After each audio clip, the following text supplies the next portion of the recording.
Bismillahirrahmanirrahim. Assalamualaikum warahmatullahi wabarakatuh. Innal hamdalillah nahmaduhu wa nasta'inuhu wa nastaghfiruh.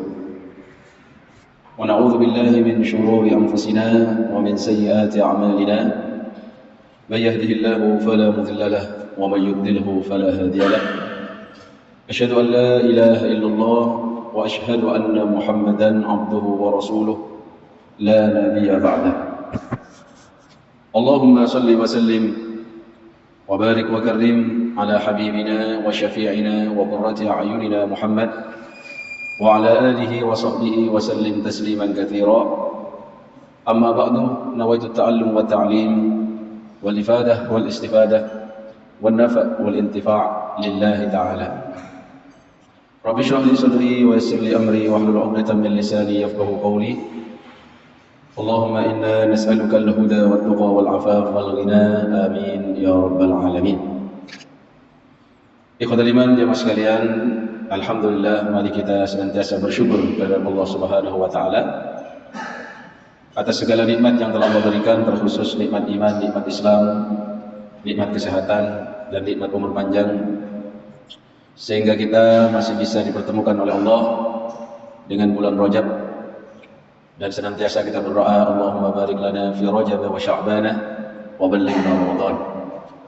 Ya Allah, berkahilah umur kami di bulan Rajab dan bulan Sya'ban, dan sampaikan kami untuk bisa bertemu dengan bulan Ramadan. Amin Allahumma amin.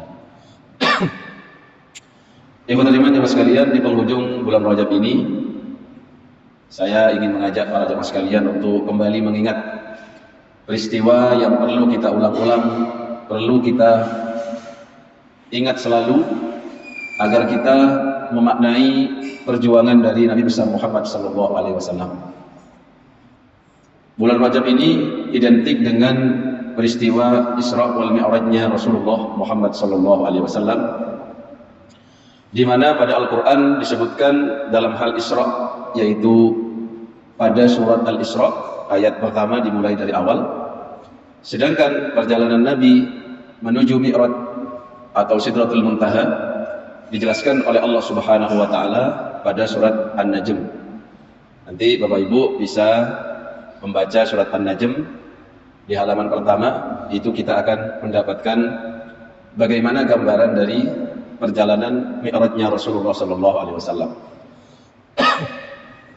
Mari kita baca terlebih dahulu surah Al-Isra ayat pertama, karena memang momentumnya pas agar kita terus bisa mentadabburi firman-firman Allah, ayat-ayat Allah, walaupun sebenarnya kita masih ada dalam surah Yunus. Surah Al-Isra ayat pertama ada di juz ke-15. Bisa dibuka di halaman 282, juz ke-15. Surah yang ke-17 berisikan 111 ayat. Saya bacakan, semoga bacaan kita bersama nantinya diberikan pahala oleh Allah.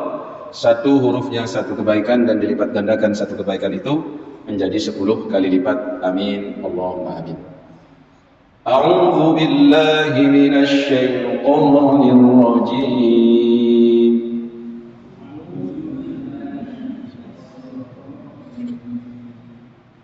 Bismillahirrahmanirrahim.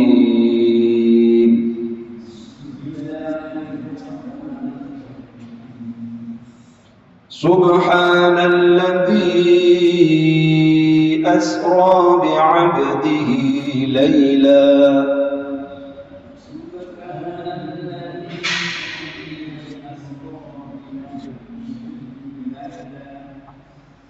ليلا من المسجد الحرام إلى المسجد الأقصى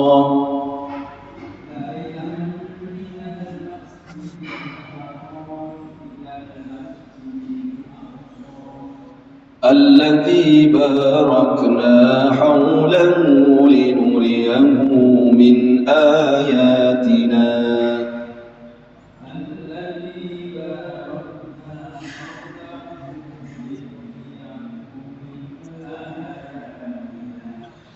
إنه هو السميع البصير. basir.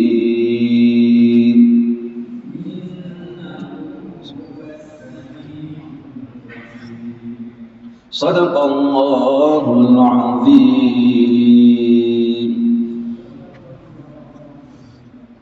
Maha benar Allah yang telah berfirman dalam surat Al-Isra ayat yang pertama, Subhanalladzi, yang artinya maha suci Allah, alladzi asra bi'abdihi laila, yang dia telah menjalankan hambanya yaitu Rasulnya Muhammad sallallahu alaihi wasallam lailan, di waktu malam, minal masjidil haram, dari masjidil haram, ilal masjidil aqsa, menuju masjidil aqsa, yaitu Baitul Maqdis yang berada di Palestina. Alladzi barakna haulahu, yang telah kami berkahi daerah-daerah sekitarnya, linuriyahu min ayatina, agar kami perlihatkan kepadanya, min ayatina, sebagian dari tanda-tanda kebesaran kami. Innahu, sesungguhnya dia Allah, huwas sami'ul basir, dialah zat yang maha mendengar, al-basir, yang maha melihat. Ikhwatul iman jamaah sekalian, mukjizat Rasulullah sallallahu alaihi wasallam tidaklah hanya Al-Qur'an saja, tetapi ada mukjizat-mukjizat lain yang merupakan kejadian luar biasa yang Allah berikan kepada rasul-rasulnya untuk membuktikan kebenaran bahwasannya apa yang dia sampaikan itu benar-benar dari Allah Subhanahu wa taala, bukan dari hawa nafsunya. Kalau kita merujuk kepada sirah Nabawi, di antara sebab adanya mukjizat Isra wal Mi'raj ini adalah karena Nabi Shallallahu Alaihi Wasallam pada tahun itu diuji oleh Allah dengan ujian yang sangat berat, sampai-sampai dikatakan dalam sirah itu, tahun itu disebut dengan Amul Huzn, tahun kesedihan. Yang pertama, dikarenakan Rasul ditinggal wafat oleh istrinya tercinta, yaitu Khadijah radhiyallahu anha, di mana kita tahu bahwasannya istri beliau ini adalah Ummul Mukminin, ibu dari orang-orang beriman seluruhnya, yang banyak menyokong dakwah, baik dukungannya berupa moral atau material, moral dan spiritual. Bahkan beliau ini sebagai orang yang dikenal yang kaya raya, hartanya dihabiskan untuk kepentingan dakwah suaminya, dan beliaulah yang biasanya menenangkan ketika Nabi kita Muhammad SAW dianiaya, diejek, dimaki, ataupun diberikan tekanan dari pihak orang-orang kafir Quraisy. Setelah itu, tidak lama dari meninggal istrinya, kurang lebih 3 bulan kemudian, menyusul pamannya Abu Thalib yang meninggal dunia, dan itu juga merupakan guncangan yang dahsyat bagi perjuangan dakwah Rasulullah Muhammad SAW. Kenapa demikian, Pak? Karena selama ini orang Quraisy itu segan dengan Nabi itu karena melihat sosok di baliknya, yaitu pamannya Abu Thalib. Karena Abu Thalib ini salah satu orang yang ditokohkan dan dia memiliki pengaruh yang kuat dalam kesukuan. Dan sebagai adat istiadat dari orang Arab, tradisinya adalah saling mensupport antar suku, sehingga jikalau ada salah satu anggota sukunya disakiti oleh orang lain, maka urusannya tidak hanya dengan satu orang itu, tetapi dengan seluruh anggota suku. Ini yang penting perlu kita perhatikan. Jadi kekuatan kesukuan pada tradisi orang Arab pada saat itu sangat luar biasa, sehingga orang-orang kafir Quraisy itu ketika akan menghukum mati Rasulullah, ketika akan mengeksekusi, menganiaya secara fisik, itu dia masih memandang sosok di balik itu, yaitu pamannya Abu Thalib, walaupun tidak seiman, tidak sevisi misi dalam hal urusan akidah. Tapi karena sama-sama suku, sama-sama Bani Hashim, maka Abu Thalib ini menyokong dan melindungi keponakan yang dia cintai. Akhirnya setelah meninggalnya beliau, penganiayaan, kemudian juga tekanan dari orang-orang Quraisy itu semakin menjadi-jadi, Pak. Sampai bahkan ada yang disebut dengan embargo, baik itu secara ekonomi atau secara sosial. Embargo ekonomi itu dilarang bagi suku-suku sekitar itu untuk bertransaksi dengan sukunya Nabi Muhammad SAW. Bahkan kalau beli dari mereka dimahalin, bahkan dilarang untuk menikah dengan mereka. Itu berat sekali, Pak. Bahkan banyak di antara para sahabat yang dia hijrah. Salah satunya yang kita kenal hijrahnya ke Habasyah, yaitu ke Ethiopia, di mana di sana ada seorang raja yang adil walaupun dia beragama Nasrani yang dikenal dengan Najasyi. Akhirnya tekanan yang begitu dahsyat itu membuat Rasul juga hijrah. Beliau keluar dari Mekah menuju Taif. Tujuannya apa? Selain hijrah, mendakwahkan Islam dengan harapan masyarakat Taif nantinya menyambut dakwah Islam dengan baik.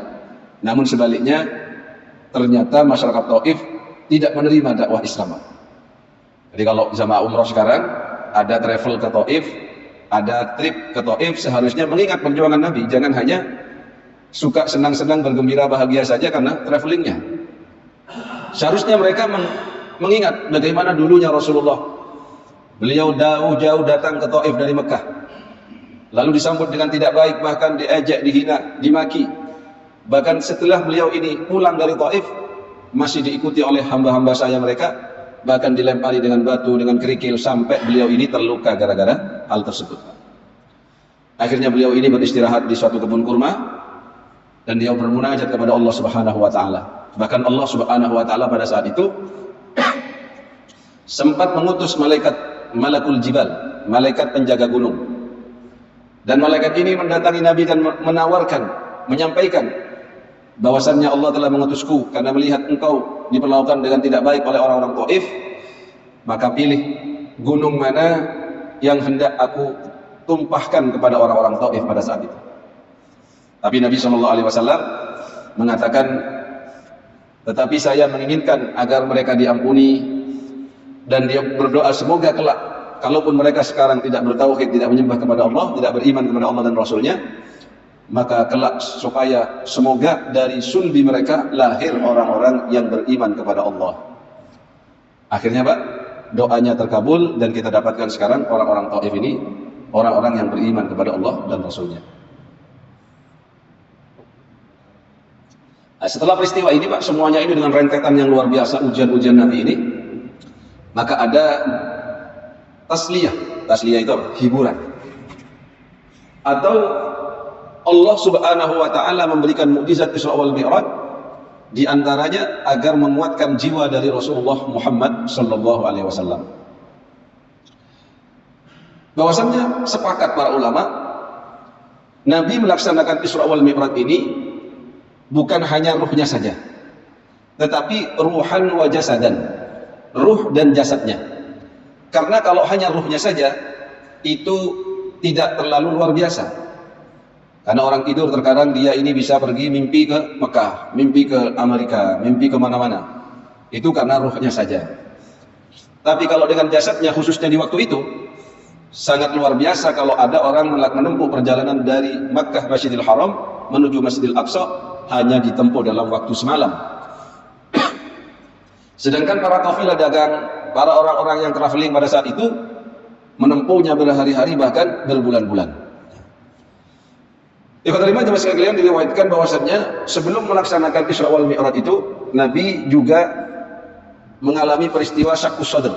Syaqqus sadr itu dicuci hatinya, sebagaimana dulu pernah terjadi di masa beliau, masa-masa kecil, ketika disusui oleh Halimah As-Sa'diyah, seorang wanita yang bernama Halimah. Gobilah dia sukunya Bani Sa'ad, sehingga dijuluki Halimah As-Sa'diyah.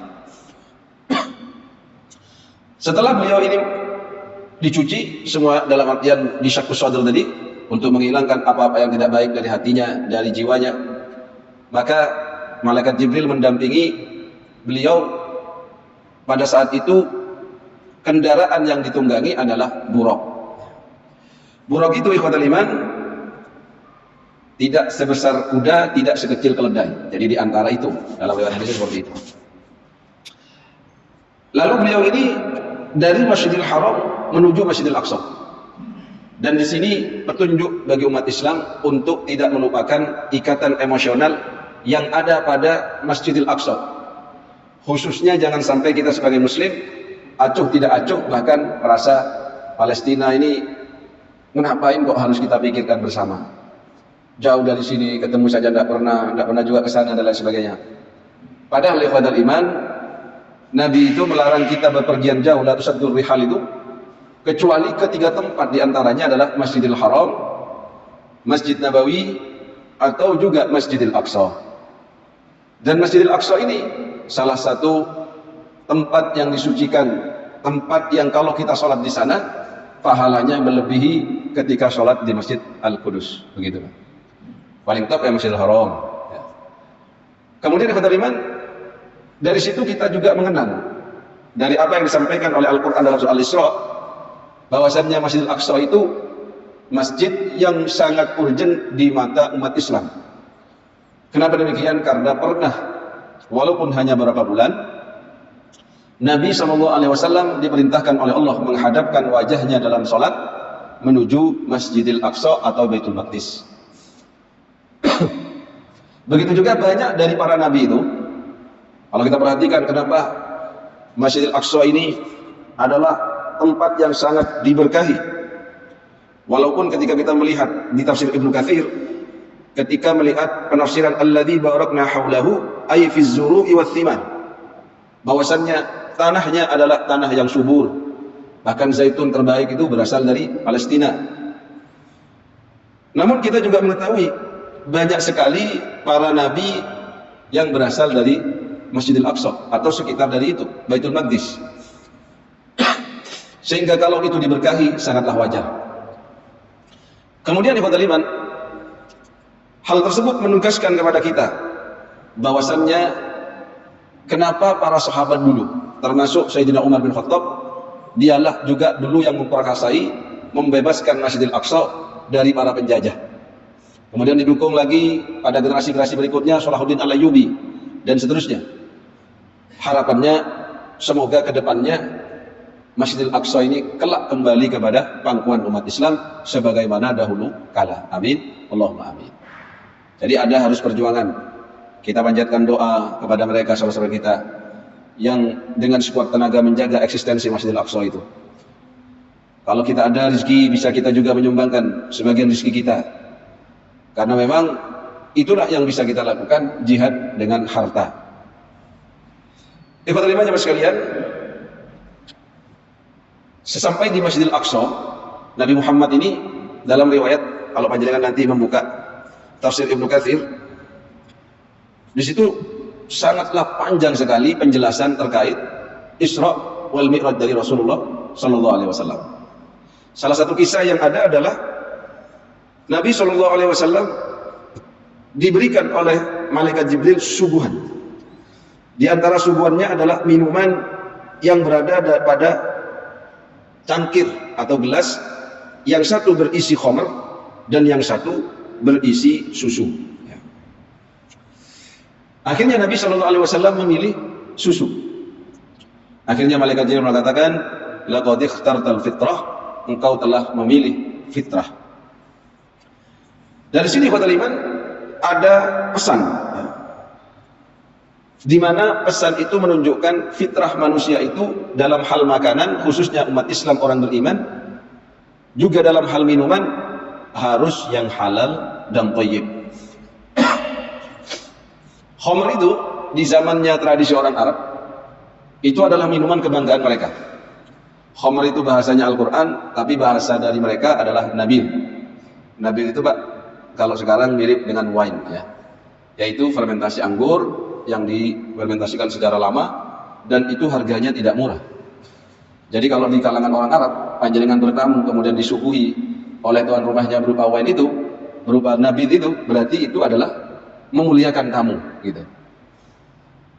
Dibandingkan kalau hanya disuguhi air putih gitu. Karena harganya mahal. Sampai sekarang pun bahkan ada sebotol itu bisa puluhan juta, ratusan juta. Sehingga terkadang botolnya kan walaupun sisa sedikit tidak dihabiskan, tidak dibuang, masih disimpan, bahkan botolnya itu karena dianggap mahal, minuman branded, dibuat hiasan gitu. Kan tidak ada umat Islam menjadikan botol air mineral itu hiasan ya, karena tidak terlalu mahal gitu. Tapi mereka yang menjadikan itu sebagai hiasan, kebanggaan, padahal itu adalah suatu yang tidak fitrah, nah, ini tidak wajar bagi orang beriman. Bahkan dalam perspektif Islam, seorang muslim itu tidak boleh menimbun, memiliki yang namanya khamr itu. Setiap yang memabukkan itu khamr, baik yang cair ataupun yang padat.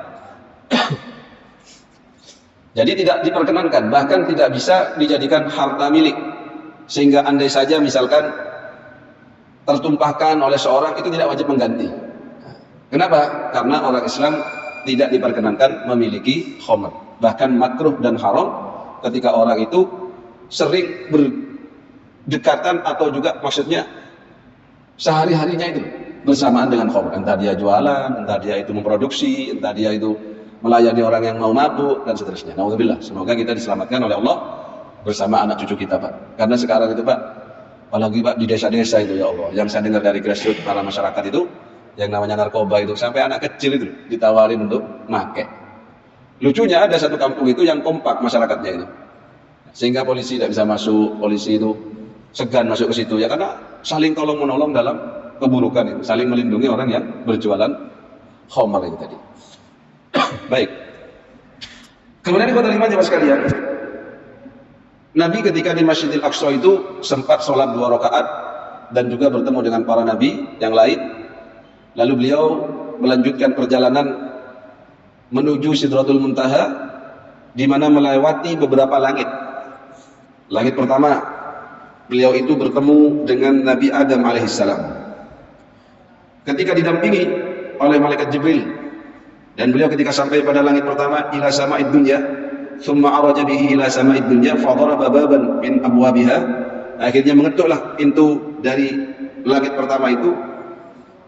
Fanadahu ahlus sama. Akhirnya dipanggil oleh ahlus sama. Ahlus sama itu biasanya dikategorikan para malaikat, Pak.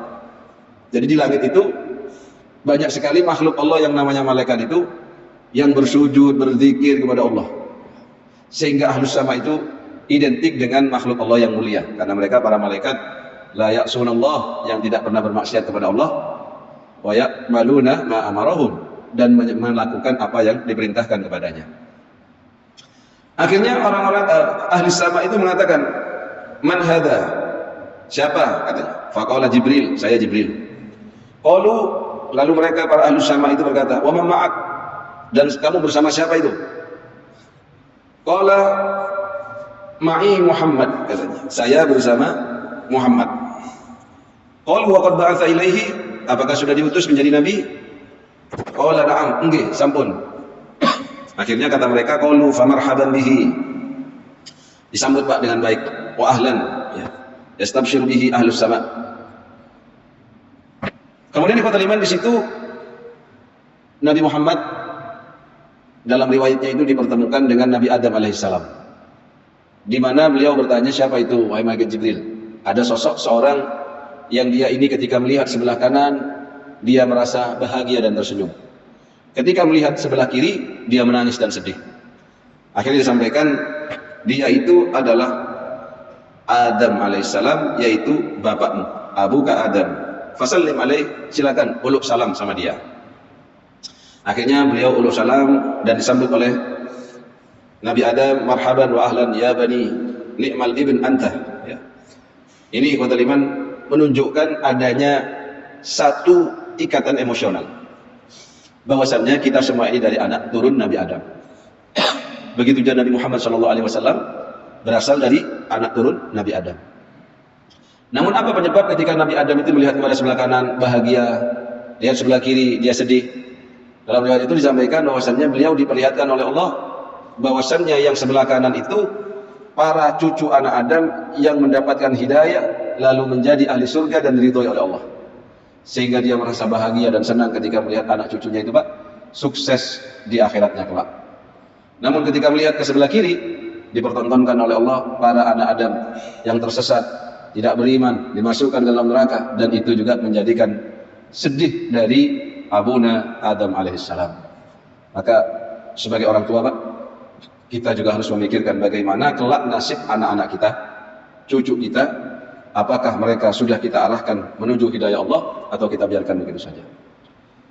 Kemudian ikhwatal iman, secara ikatan emosional Allah ingin memberikan penguatan jiwa kepada Nabi kita Muhammad SAW, bahwasanya background perjuangannya seorang muslim, seorang mukmin itu sama, Pak. Bahwasanya dulu Nabi Adam itu berada di surga, lalu dikeluarkan oleh musuhnya yaitu iblis, dan kita mendapatkan bahwasanya Nabi kita Muhammad SAW juga dikeluarkan dari kampung halamannya, sehingga beliau hijrah ke Madinah, akhirnya bisa kembali lagi ke Mekah. Itu sunnatullah. Jadi kalau ada orang itu terkadang tidak sukses di kampung halamannya, akhirnya keluar dari kampung halamannya, ternyata lebih sukses di luar. Itu luar biasa, memang banyak terjadi seperti itu. Kemudian di langit kedua, Nabi bertemu dengan Nabi Isa dan Nabi Yahya. Dan ini juga menjadi pelajaran bahwasannya Nabi Yahya, Nabi Isa ini Pak, juga khususnya Nabi kita Nabi Isa alaihissalam ini, oleh orang-orang yang menentang dakwahnya, bahkan beliau akan dihukum mati dan langsung diselamatkan oleh Allah Subhanahu wa taala. Dan Nabi dari sini dia akan mengetahui pasti, dan dia sudah mengetahui itu, dia akan dijaga oleh Allah sebagaimana Nabi Isa alaihissalam dijaga oleh Allah Subhanahu wa taala. Lalu kemudian beliau di langit ketiga bertemu dengan Nabi Yusuf. Karena waktunya mepet, kita persingkat ya. Bertemu dengan Nabi Yusuf, dan kita tahu background dari Nabi Yusuf dalam dakwahnya. Beliau ini dihasutin atau dianiaya oleh saudaranya sendiri, walaupun saudara seayah lain ibu, gitu ya. Bahkan beliau ini akan dibunuh, Pak, oleh saudaranya sendiri.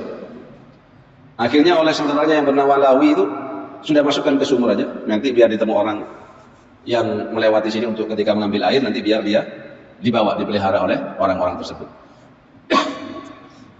Dan Nabi kita Muhammad SAW, penentang dakwahnya itu ternyata juga banyak dari kalangan keluarganya, termasuk dari pamannya sendiri yang memegang komando dan tokoh dari orang-orang kafir Quraisy, entah itu Abu Lahab, entah itu Abu Jahal, dan lain sebagainya. Akhirnya di langit keempat, Nabi itu bertemu dengan Nabi Idris. Semoga tidak salah urutannya, nanti dicek sendiri langsung. Nabi Idris itu Pak dikenal dengan Nabi yang ditempatkan oleh Allah di makom yang tertinggi. Dan itu bagian dari isyarat bahwasannya Nabi kita Muhammad SAW juga ditempatkan oleh Allah di makom aliyah yang tinggi. Akhirnya di langit kelima bertemulah dengan Nabi Harun. Nabi Harun ini dikenal Nabi yang sangat dicintai umatnya. Dan Nabi kita Nabi Muhammad SAW juga sangat dicintai oleh umatnya, hingga umat yang tidak pernah bertemu dengannya saat ini. Kemudian di langit keenam, beliau bertemu dengan Nabi Musa alaihissalam. Nabi Musa ini saudaranya Nabi Harun.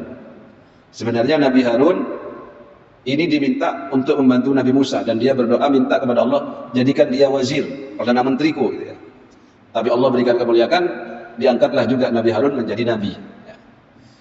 Baru di langit ketujuh bertemu dengan Abul Anbiya, yang dikenal dengan Nabi yang berintisab kepadanya para nabi, yaitu Nabi Ibrahim alaihissalam. Setelah itu baru Nabi masuk ke Sidratul Muntaha. Di situ ikhwatul iman, Nabi mendapatkan syariat sholat, salah satunya. Walaupun sebenarnya ada 3, diantaranya adalah akhir dari surat Al-Baqarah. Ya. Beliau mendapatkan perintah sholat, yang mana sholat pada saat itu disyariatkan oleh Allah sebanyak 50 waktu. Dalam sehari semalam itu Pak. Bayangkan kalau sekarang berarti setengah jam sholat, setengah jam sholat, setengah jam sholat. Akhirnya ketika bertemu dengan Nabi Musa, ketika pulang itu, kembali itu, ditanya oleh beliau, apa yang telah disyariatkan kepadamu, kata Nabi Musa. Ya.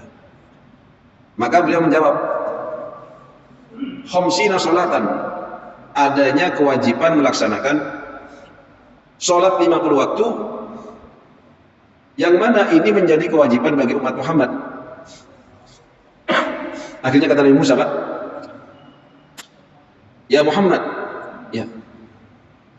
Intinya kata Nabi Musa, farji fal yukhaffif anka rabbak. Kamu kembalilah kepada Tuhanmu, minta diskon, minta keringanan. Kenapa? Karena 50 waktu itu berat. Saya ini sudah pengalaman bahwasannya umatku Bani Israel itu orangnya kekar-kekar besar-besar, kewalahan itu. Akhirnya Pak, Nabi kembali lagi, ya. Akhirnya oleh Allah Subhanahu wa taala didiskon, Pak. Dan itu bertahap diskonnya, juga langsung jadi 5. Diskon lagi, diskon sampai 5 kali, 10, 10, yang terakhir itu jadi 5. Ya.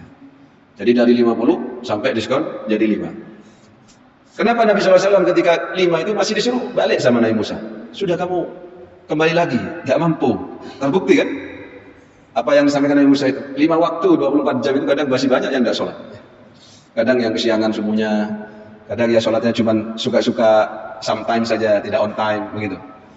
Tapi Nabi SAW ketika disuruh balik itu, beliau mengatakan, sudah saya itu ridho dengan apa yang disyariatkan. Saya itu malu sama Tuhanku. Sudah diberikan keringanan sedemikian rupa, bahkan diberikan keistimewaan, barang siapa orang yang melaksanakan 5 sholat itu, 5 waktu dalam sholat itu, sama pahalanya dengan melaksanakan khamsina sholatan, 50 waktu sholat. Maka kalau kita menyia-nyiakan 1 saja waktu sholat, sama juga dengan kita menyia-nyiakan 10 waktu sholat. Maka dari Isra Mi'raj salah satu pesan yang terbaik adalah bagaimana kita memperhatikan syariat sholat. Karena kata Nabi SAW, istaqimu wa lan tuhsuh wa'lamu anna khaira a'malikumus sholah, katanya. Beristiqomalah kalian dengan sebaik-baiknya, dan ketahuilah bahwasannya sebaik-baik amal dari kalian adalah mendirikan sholat. Wala yuhafid 'alal wudu' illa al-mu'min. Kata Nabi, tidaklah orang bisa menjaga wudunya dalam kondisi yang selalu bersuci dari hadas, maka itu petunjuk bahwasannya dia adalah orang yang beriman. Saya kira itu Pak, walaupun belum tuntas, semoga nanti dituntaskan oleh para guru yang lain, para guru-guru kita yang lain. Kalau ada pertanyaan sebelum itu, monggo Pak, dipersilakan. Sampun. Alhamdulillah, kita sudah mengkaji surah Al-Isra ayat pertama, walaupun belum tuntas sampai Nabi kembali ditentang oleh orang Quraisy dan seterusnya. Nanti dibaca lagi sirahnya Pak. Intinya dengan sirah Isra wal Mi'raj dan surah Al-Isra ayat pertama ini, kita mengenal beberapa petunjuk dari Al-Quran, termasuk bagaimana kita memperhatikan sholat kita. Semoga kita diberikan oleh Allah hamba-hamba Allah yang istiqamah dalam melaksanakan sholatnya, keluarga kita demikian, dan terus mendapatkan bimbingan dari Allah Subhanahu wa Ta'ala. Mohon maaf atas kekurangan, semoga bermanfaat yang menyampaikan. Subhanakallahumma wa bihamdika, asyhadu an la ilaha illa anta, nastaghfiruka wa natubu ilaik. Wassalamualaikum warahmatullahi wabarakatuh.